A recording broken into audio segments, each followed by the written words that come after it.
தொண்டர்கள் சோர்வடையலன்னு ராமதாஸ் சொல்றார். ஒரு தலைவர் அப்படித்தான் சொல்லி ஆக வேண்டும். ராமதாஸே சோர்வடைந்திருக்கிறார் என்பதுதான் என்னுடைய கருத்து. ராமதாஸே சோர்வடைந்த காரணத்தால் தானே அவருடைய பத்திரிகையாளர் சந்திப்பில் அவரே ஒரு ஒப்புதல் வாக்குமூலம் கன்ஃபஷன் ஸ்டேட்மெண்ட் கொடுக்கிறாரு. என்ன சொல்றாரு?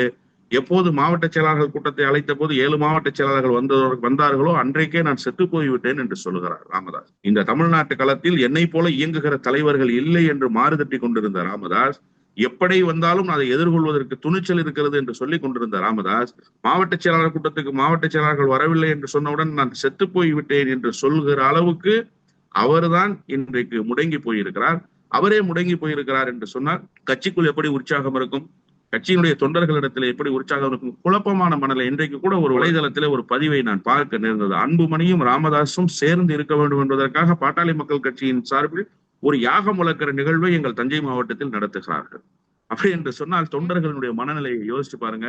எப்ப கஷ்டம் வருதோ அப்பதான் கோயில் குளமா பெரியவங்க கிளம்பி போவாங்க. அந்த மாதிரி பாமகவுக்குள்ள வந்திருக்கிற கஷ்டம் கோயில் குளத்துக்கு கிளம்பி தொண்டர்கள் போகிற நிலைமைக்கு இன்றைக்கு அந்த கட்சியினுடைய சூழல் உருவாயிருக்கு. இதுல என்ன பெருசா முன்னேற்றம் அடைஞ்சிரும்னு நீங்க நினைக்கிறீங்க?